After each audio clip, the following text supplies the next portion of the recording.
في نهاية الحرب العالمية الثانية وكان الحلفاء على وشك الانتصار، قرر بينيتو موسوليني الزعيم الفاشل الإيطالي الهرب هو وعشيقته كلارا إلى سويسرا بعد صدور بإعدامه.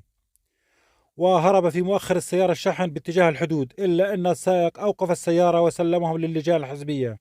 وجاء عقيد اسمه فاليريو وأخذه هو وعشيقته ومعه 5 من أعوانه المخلصين، وقام بتعليقهم مقلوبين أرجلهم إلى الأعلى وأعناقهم إلى الأسفل في محطة بنزين. وكانت هذه طريقة إعدام مخصصة للخونة على أيام الإمبراطورية الرومانية التي كان يريد موسوليني إعادة أمجادها. وفي اليوم التالي جاءت الجماهير وشاهدت هذا المنظر، ثم راحت تسبهم وتبصق عليهم، ثم فقدوا السيطرة على أنفسهم وراح يطلقون النار عليهم ويركلونهم بأرجلهم وهم معلقون بالمقلوب.